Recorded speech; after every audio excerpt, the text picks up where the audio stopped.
You will hear a number of different recordings, and you will have to answer questions on what you hear. There will be time for you to read the instructions and questions, and you will have a chance to check your work. All the recordings will be played only once. The test is in 4 sections. At the end of the test, you will be given 10 minutes to transfer your answers to an answer sheet.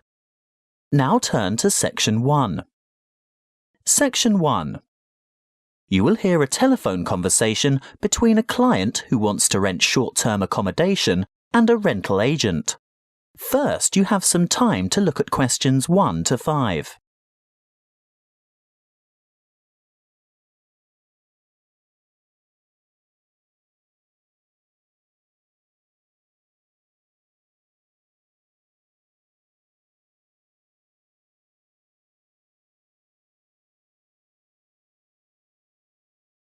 You will see that there is an example that has been done for you.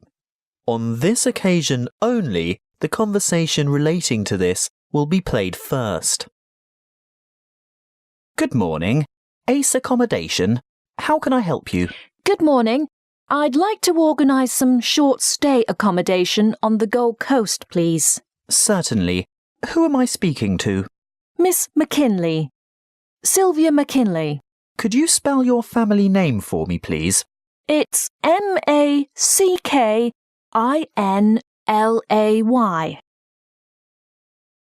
The client's family name is McKinley, so McKinley has been written in the space. Now we shall begin. You should answer the questions as you listen, because you will not hear the recording a second time.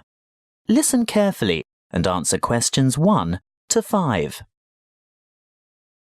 Good morning. Ace Accommodation. How can I help you? Good morning. I'd like to organise some short stay accommodation on the Gold Coast, please. Certainly. Who am I speaking to? Miss McKinley. Sylvia McKinley. Could you spell your family name for me, please? It's MACKINLAY. Thank you. And your first name is Sylvia? Yes. Is that with an I or a Y? A Y, the old-fashioned way. That's SYLVIA. Thank you, Miss McKinley. Now, just for our records, can you tell me what country you live in? Of course. It's England, actually. I thought so. Now, when are you coming? Well, at the moment, we're planning on arriving on July the 26th. Oh, the 25th. That's the last day of the public holiday, and it might be difficult to find something available on that date. No, we're coming on the 26th of July. Oh, well, that's fine then. We'll have lots of good places vacant by then, although you wouldn't be able to move in until late afternoon, because our cleaning crew will need time to get everything ready for you. That suits us. Our flight won't get in until early evening anyway. How many of you will there be? Just my sister and myself. And how long do you intend to stay for? Oh, only a couple of weeks. We'd like to stay longer, but we'll have to get back to work. So, you're not coming on business then? No, it's just a holiday. Why? What difference does that make? Oh, you'd be surprised. Business people have different needs. You know, wireless internet, even fax machines and photocopiers. No, we won't need any of that stuff. We'll be coming to relax and get away from all that kind of thing. Before you hear the rest of the conversation, you have some time to look at questions 6 to 10.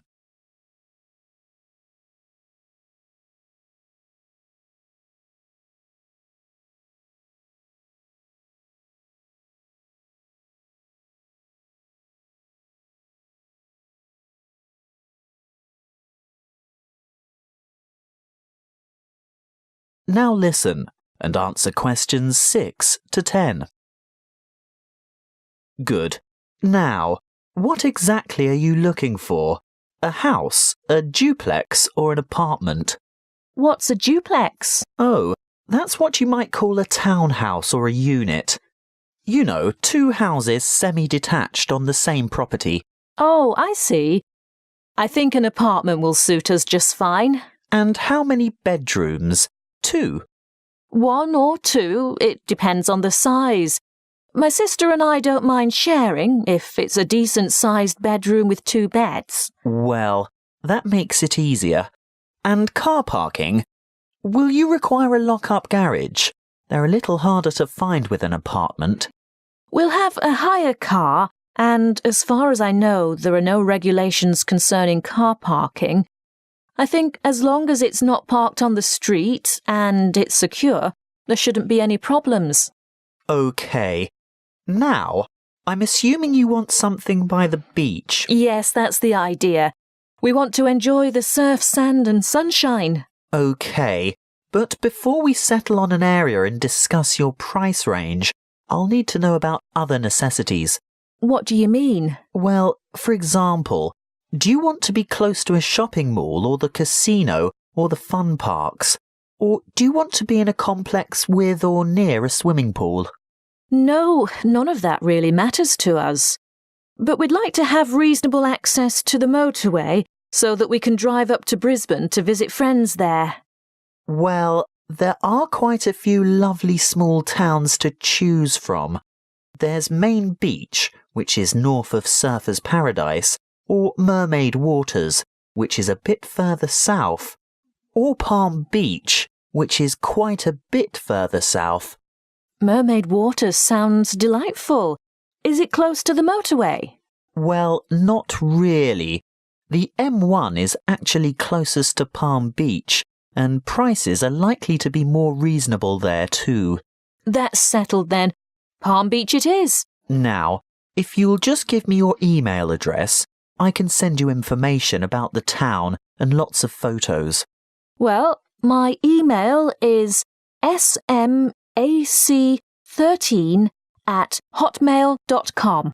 And one final thing. How much are you looking to spend per week on accommodation? Do you want something at the luxury end of the market? You know, newly redecorated, great views, all the mod cons? Not necessarily. Could we get something clean, comfortable and reasonable for $1,200 a week? Could you stretch that to $1,500 a week? I've got a property in mind that you'll absolutely love, but you'd have to go to $1,500. $1,200 wouldn't cover it. All right then, but that's our top limit. Good. I'll get onto this straight away, and there should be something in your inbox shortly. That is the end of section 1. You now have half a minute to check your answers.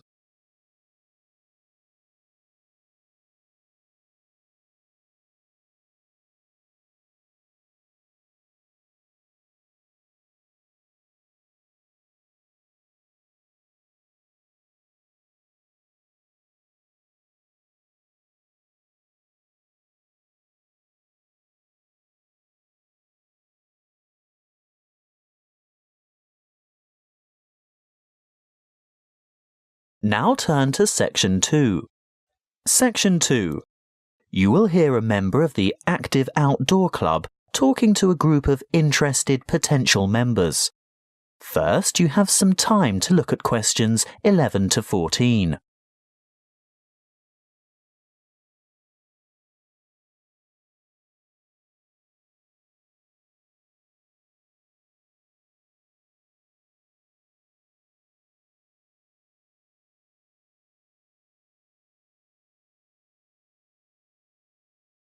Listen carefully and answer questions 11 to 14. I'd like to welcome you all to our Active Outdoor Club. I'll start by telling you a little bit about the history of the club and all that it can offer, and there will be a chance for you to ask questions over tea and coffee in the lobby afterwards. You'll also be able to pick up pamphlets from the table at the back of the hall, and if you wish to purchase any of our products, Bill will serve you at the front counter. As most of you probably know, the club was founded by Nick Noble about 30 years ago. He thought of placing an advertisement in the local newspaper or erecting a billboard somewhere, But it was the radio that he decided on to reach the most people. You know, other people who might be interested in outdoor pursuits. Just basic activities like walking or tramping. Anything active that could take place in some of the beautiful outdoor settings that this country has to offer. Nick was overwhelmed by the response he got, and the club soon grew from a dozen or so friends and enthusiasts to around 200 members 20 years ago, and steadily since then to reach a membership of over 2,500 now. You don't have to be a hardened athlete or extreme adventurer. On the contrary, it's a group that encourages friendship and fellowship through social and recreational activities. The club tries to cater for all levels of maturity and both genders. In fact, anyone who has the physical ability and a moderate level of health and fitness to participate in open-air activity on a regular basis. I think our youngest member is a 5-year-old boy and our oldest member is a 75-year-old man. Of course, we have more challenging opportunities for those who are up to it, but all excursions are graded according to level of difficulty, and there will always be something for those families with small children. More about that later. I'm sure you realise that it's part of the focus of the club to ensure that our natural environment is kept as pristine as possible. We all have a keen interest in conservation, and many of our members contribute their time or give a monetary donation to organisations that work to enhance and beautify our natural heritage. Before you hear the rest of the talk, you have some time to look at questions 15 to 20.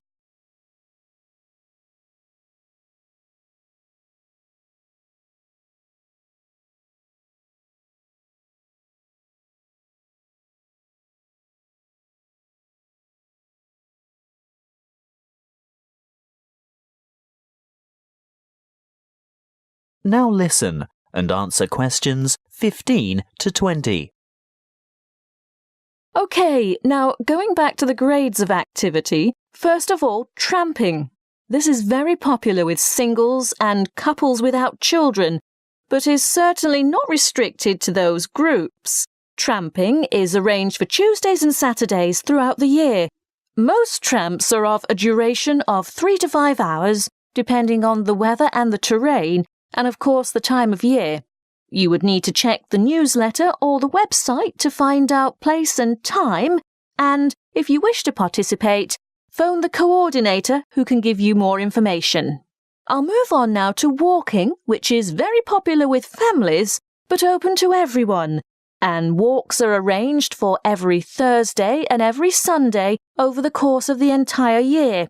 Walks last no more than 3 hours, although the Thursday walks might be shorter. And again, you would have to check the newsletter for details of the time and area to meet and get in touch with the walking organiser to confirm your participation. Now, the Wanderers are what you might call a subgroup of the Active Outdoor Club. This group was set up to cater for the less active, more elderly, or families with very young children who still want to enjoy the great outdoors, but without quite so much exertion. Bear in mind that the length of these activities is variable, but we're always home before dark.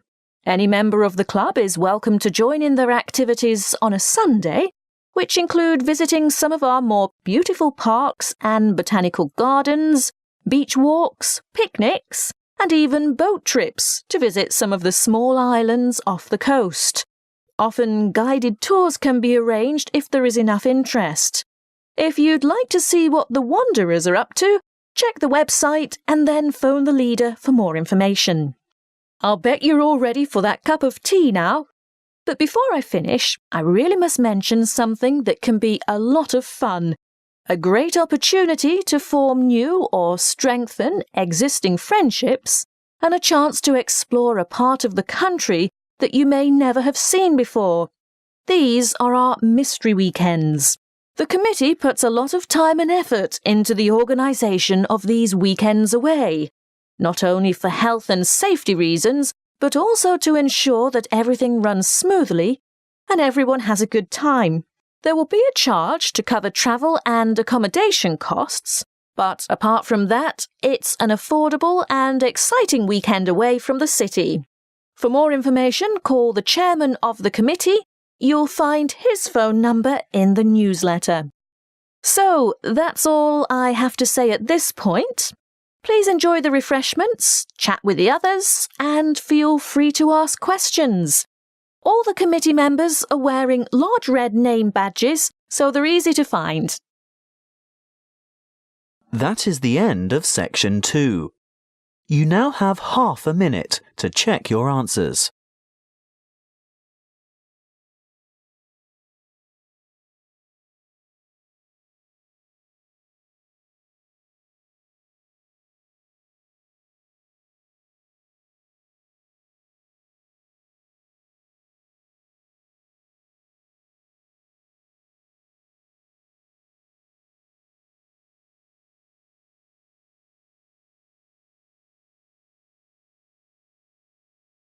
Now turn to section 3.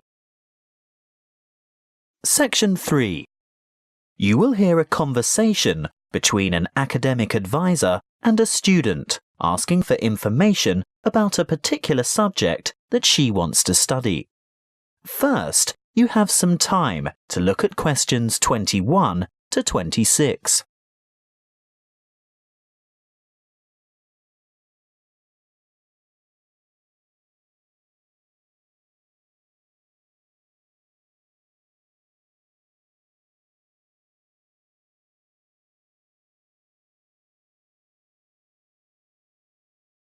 Listen carefully and answer questions 21 to 26. Come in and take a seat. Thank you. Now, you've made an appointment to see me with regard to one of the papers you want to enroll in next semester. Yes, that's right. It's the Globalization and Educational Change paper, GEC 692. Ah, well, I know the one you mean, but all the code numbers are going to change next semester, so although the course name will stay the same, the code will be ED995. Not that you have to worry about that. But the content will be the same, right? Oh, yes, to a large extent. The objectives are still to provide you with the skills and knowledge for analysing the challenges that globalisation poses for education. Yes, that's what I'm really interested in. The future of education. Not where we are now, but where we're heading. Well, you'll most likely enjoy the course because it'll give you the opportunity not just to explore, but also to document the advancement of new educational developments. And there'll be quite a lot of analysis involved. Yes, obviously. But once you've examined how education has been affected by cultural values and socio-economic structures, you'll go on to debate the pros and cons of the restructuring of public education in view of rapid globalization. I see, but when you say public education, do you mean worldwide? No. That would be far too large an undertaking for just one paper. You'd probably choose to work with the education system within your own state or country. Sounds interesting, but isn't it a bit restrictive? Not at all. From there, you'd move on to explore the impact of internationalization on curriculum diversity in both developing and developed countries. Have you had a chance to look at the assessment criteria yet? Actually, I have. And it makes me a bit nervous just thinking about it. Why's that? Well, I see that the first assignment starts with an illustrated PowerPoint presentation to the rest of the class. I've never done one before. No need to worry. You can get help with that. Anyway, this presentation isn't graded. It's what we call a formative assessment. The feedback you get will help you to finalise the written review. That's a review of those academic articles in the first part of the reading list, right? Yes, but you only have to choose 5 of them. That first assignment is worth 30%. And the second assignment? There are 2 parts to that also, and both are graded. 20 marks will go towards your participation in a seminar, and then there's a 5,000-word essay, which will be graded out of 50. Thanks. Before you hear the rest of the conversation, you have some time to look at questions 27 to 30.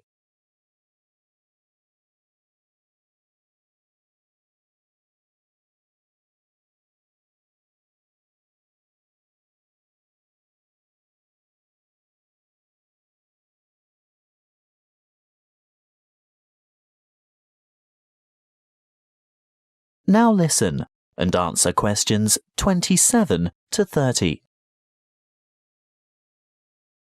Is there anything else I can help you with? Yes, the reading list is quite long. Where do you think I should start? Well, I'd suggest you leave the articles until the semester is underway, but a good preparation would be to look at some of the major texts. These ones here. In any particular order? You could start with this one by Tower, here at the bottom of the page. Sorry, who? Tower. Tower, 2007, Comparative Education. That should give you a good basis. Then move on to Eliot, Educational Issues of the New Millennium. But be sure to get the 2008 edition, not the original 1998 edition, because so much has changed since 1998. The new edition has extensive revisions and a lot of new material. OK, so that's Tower first, then Eliot. I think I could handle a couple more over the summer break. Well, in that case, look for Brown's Education and Globalization, published in 2009. Actually, there are quite a few books by Brown, but I'd start with that one and leave his others till much later. And I'd also really recommend this one here, Globalization and Knowledge Policy by York, published quite recently in fact, 2010. That is the end of section 3. You now have half a minute to check your answers.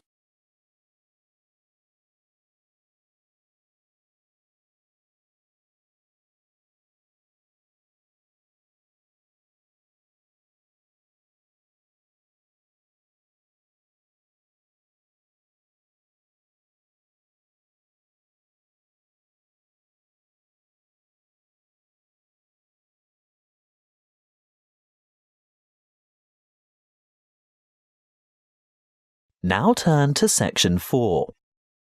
Section 4. You will hear a lecture on immunity and immunization. First, you have some time to look at questions 31 to 40.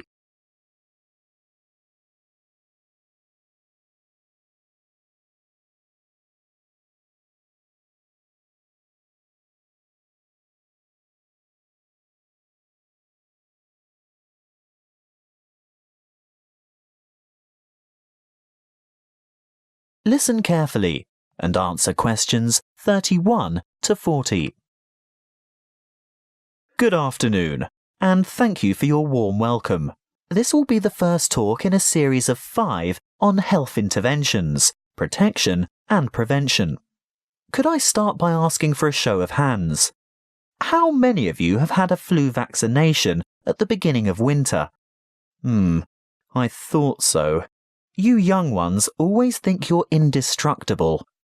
Well, as you are no doubt aware, disease-spreading germs or pathogens are everywhere. On a daily basis, the human body has to ward off attacks by various harmful bacteria and viruses. A healthy body has a good defense system against many of these germs, but the defense only operates well against microorganisms that it has already encountered, in which case it is said to be immune. There are 2 ways in which humans acquire natural immunity. Actively, when a person has first suffered and then recovered from an illness, and passively, when ready-made protection is transferred into the body, for example, from the maternal blood via the umbilical cord to an unborn child, or through breast milk. Now, artificially acquired immunity can help the body to fight disease, so we can use active immunization as a preventative measure. This is when a person is vaccinated against an illness by injection or oral ingestion of a tiny amount of weakened or inactive germs, not enough to actually cause him or her to contract the illness, but sufficient for the body's defense system to recognize and respond to the threat by forming antibodies. Intervention using passive immunization, on the other hand, is a method of curing an illness after it is too late for prevention. It is less effective than active immunization and takes longer to work. It is used when the body has already been invaded by bacteria and the person is ill. In this case, there is no time for the body to make antibodies of its own, so proteins, usually taken from the blood of animals, are injected to equip the patient with the essential antibodies to combat the particular illness. Let's have a quick look at a bit of history. The discovery of vaccination to boost the body's immune system by making it sensitive to particular disease-causing bacteria was made by an 18th century English doctor called Edward Jenner. He noticed that survivors of smallpox, a common but extremely dangerous disease, never contracted the disease a second time. In other words, they were immune. He studied a similar disease in cows called cowpox and realized that people in contact with the infected cows became ill with symptoms resembling smallpox. However, this disease was quite mild by comparison, and those who contracted cowpox were then immune to smallpox. He conducted an experiment by injecting a child with a small amount of pus taken from a cowpox pustule. The child subsequently became ill, but soon recovered. Later, he injected the child with pus from a smallpox pustule, and the child did not get sick. He had developed immunity to the more dangerous disease. The antibodies produced to fight the cowpox bacteria had been able to fight off the smallpox bacteria. What are antibodies? Well, antibodies are made by white blood cells called B lymphocytes, and this is done in response to the presence of antigens, or other bacterial toxins, which have been released by the microorganisms, what we commonly refer to as germs, that have invaded the body. These Y-shaped antibodies, or you can think of them as antitoxins, may stop the toxins or repair the damage they have done by what is known as the antigen-antibody reaction, which takes place within the plasma of the blood. A correct antibody, for that disease, clings to a particular antigen in order to render it harmless. Large numbers of these pairs clump together to form a bigger unit. This is called agglutination and is able to be seen by the naked eye, which is very helpful for doctors and other specialists to determine which illnesses a patient is immune to. Inoculation or active vaccination can protect people from serious diseases. The vaccine may make a person feel unwell for a few days when the immune system starts to produce antibodies to match the introduced antigen. This is called a primary reaction. If that particular antigen should ever enter the body again later, a secondary reaction takes place. The body is then able to produce large numbers of corresponding antibodies within a short time, so the invading antigens are quickly wiped out, without the person suffering any harm from the disease. That is the end of section 4. You now have half a minute to check your answers.